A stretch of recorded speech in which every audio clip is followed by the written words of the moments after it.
welcome to my YouTube channel. So, in this video I just want to go over a little bit of some of the mistakes I made along the way. This was my first model car kit that I've built, and I had a great time building it. I did run into a couple issues along the way,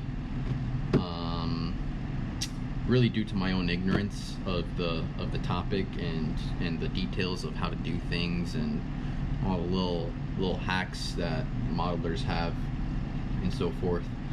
I got this Subaru Impreza WRC 2001. I got it from Amazon, as you can see there on your screen. A couple basics that I got to build this was obviously the TAMIYA paints. They have quite a list for this model kit, and I went on a limb and got a couple extra colors that I thought were cool to you know, kind of go in my own direction and add some extra flair to it. I got this tool set kit from Amazon that was very helpful, very affordable. I'll go ahead and put the link in the bio. Oh, not in the bio, in the description, and so you guys can check that out. It had all the essentials I really needed to get this kit going, and there's a lot of mishaps along the way.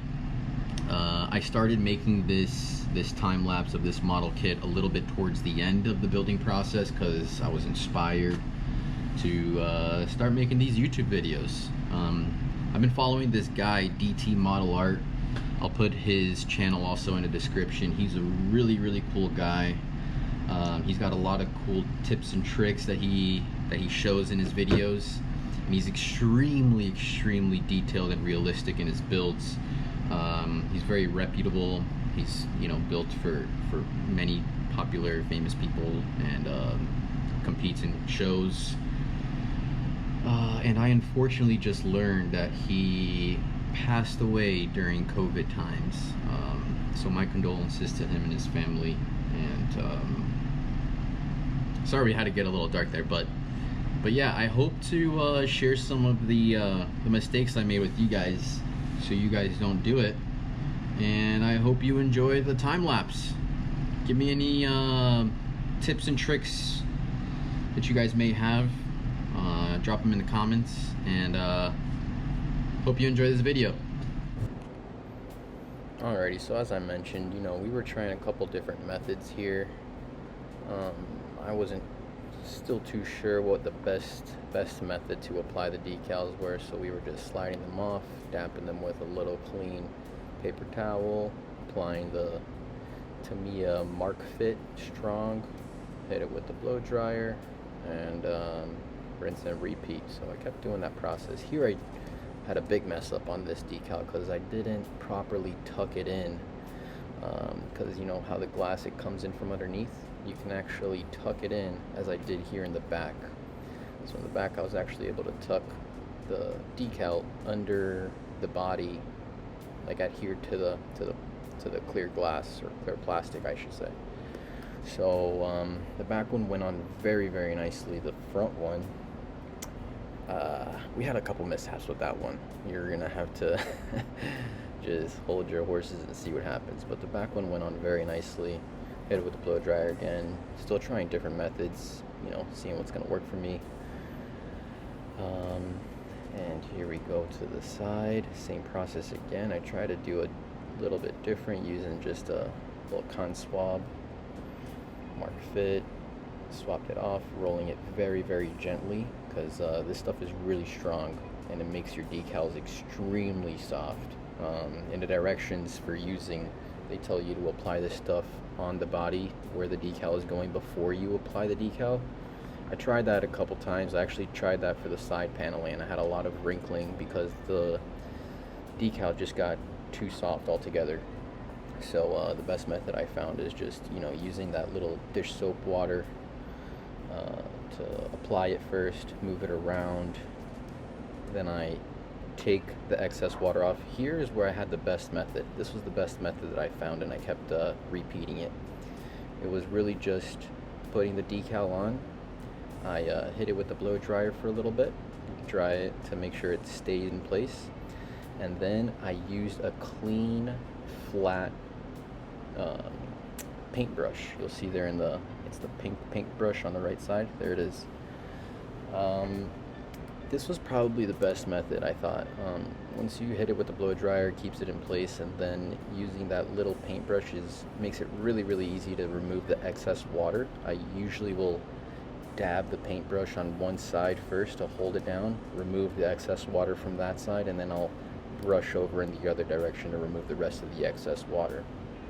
Then I'll put some of the Tamiya Fit Strong, hit it with the blow dryer, let it kind of adhere to it a little bit, and then if it needs a little bit more squeegeeing with that paintbrush, I'll do so to flatten out the edges. Here on this decal, it was a little bit bigger, had to reapply it. Sometimes you got to, patience is key here. So here we go. I applied the Tamiya Tamiya Mark Fit, and on this decal, since it was a little bit bigger, the edges got a little bit, wrinkly, so I had to wipe them down with that paintbrush, and it's been very helpful. I think this is the method I'm gonna continue to use throughout my decaling processes. Just like you saw there, a little bit too much water, have a little paper towel nearby to just dap up the rest of it.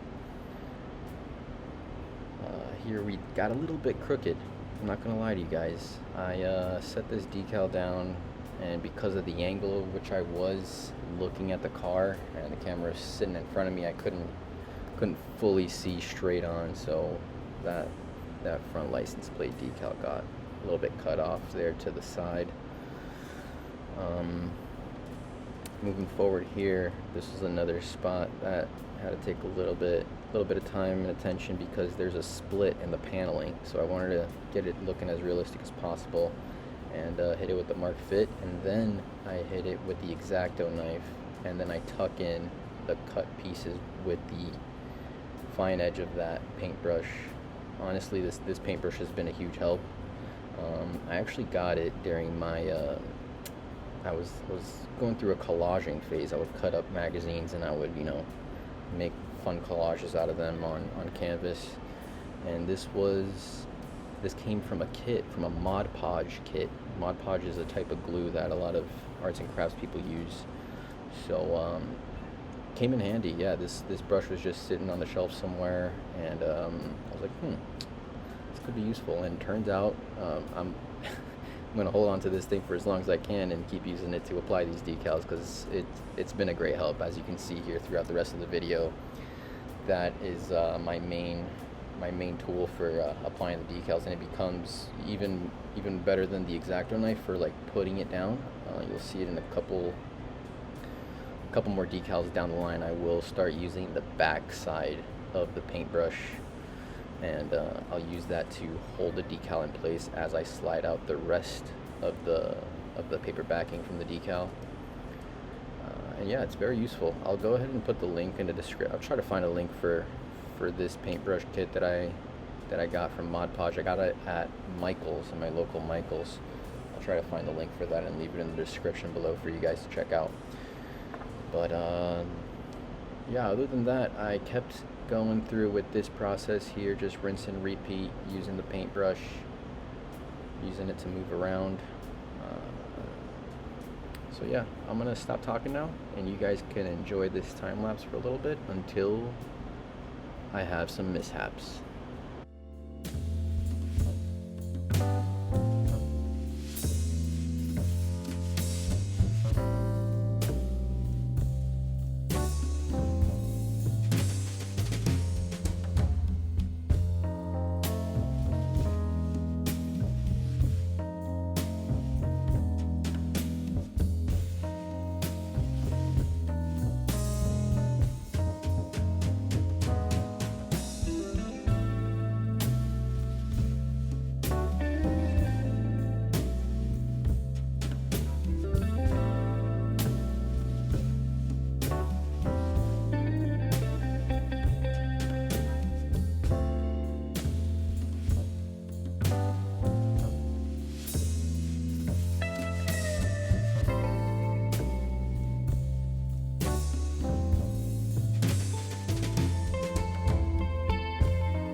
Alrighty, and we returned. So this is where I made some fatal mistakes, as you can see. Beginners, I don't know what you want to call it. Beginners, mishaps, whatever. I am so mad at myself still because I stuck the tape directly onto the decal there.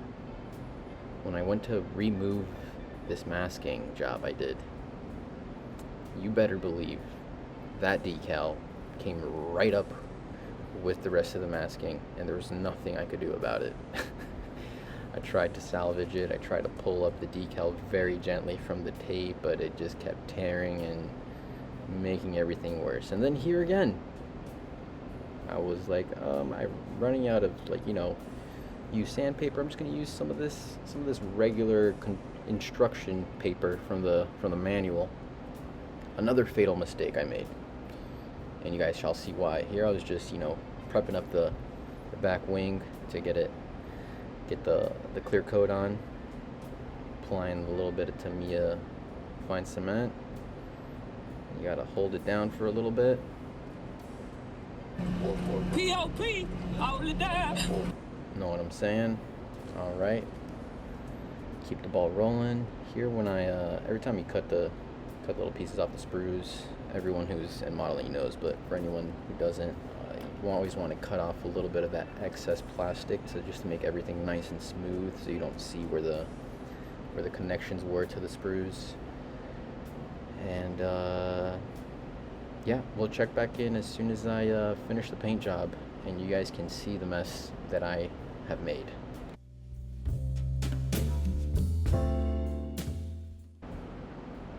And I know what you're thinking. Trust me, I do know what you're thinking. Jonathan, why would you do that? Why wouldn't you, you know, do all the decals and then apply the clear glass? Welp, good old Johnny was just so damn excited. He was so excited to get this project going and the progress he was making that he completely forgot about the clear coat as he was putting on the clear plastic glass windows, whatever you want to call it.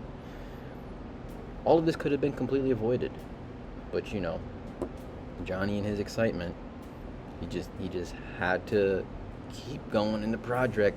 Didn't think about the clear coat. But yeah, we'll get some painting done here soon, clear coating soon, I mean, and you guys will understand.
Oh,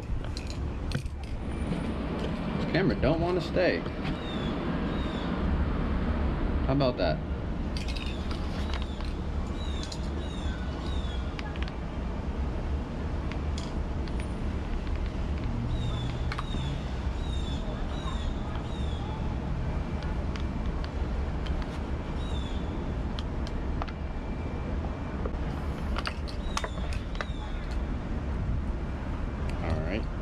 I'm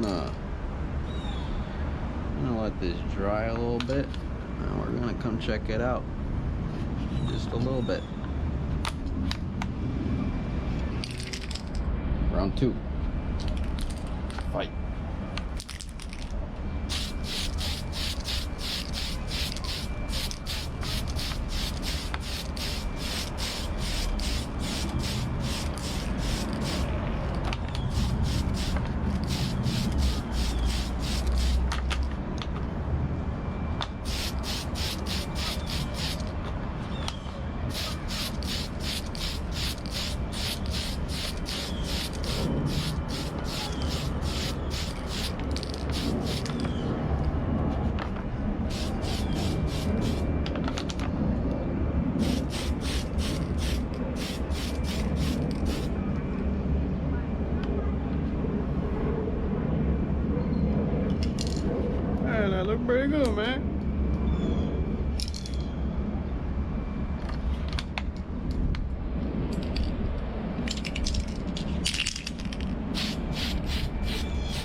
nice. I think that'll be it. You know, I'll make it look too goopy, you know what I'm saying? We'll see how the decals look after this, because I didn't do the best. I didn't do the best job with the decals. It's my first build, so we learned a lot. See you in a little bit.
So here we have it. Masking is all off. And I don't know what happened, but because I guess the paper was too thin, or I think that's what it was, it had to be. The paper was too thin.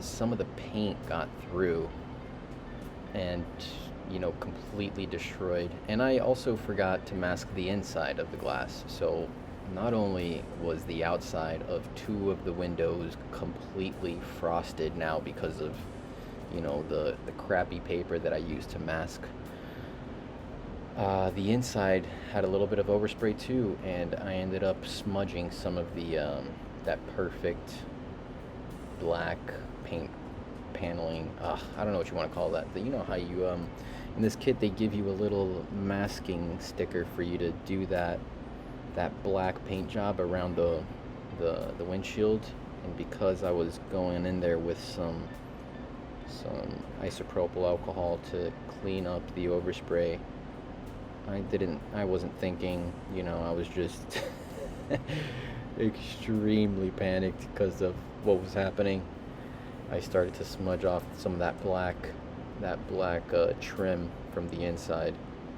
So I tried to very, very carefully use a little cotton swab with a small amount of isopropyl alcohol, and then I cleaned it up with a t-shirt. I found that t-shirt seems to be the best to you know clean off these finishes, because they don't leave any of those little particles that a lot of paper towels leave behind.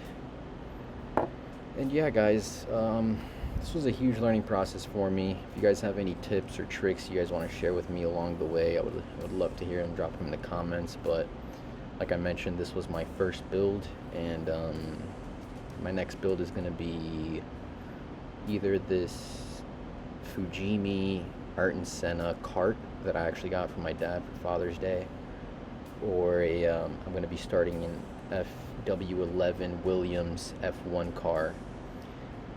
I'm just trying to wait on a little different lens that I got. I got a different lens in for the close-up shots to be a little bit better. A lot of the detailed work you see here, like this for instance, is a little bit blurry because I'm just using a dated GoPro for these videos. But yeah, guys, hope you enjoyed watching this as much as I enjoyed making it, and we'll see you on the next build.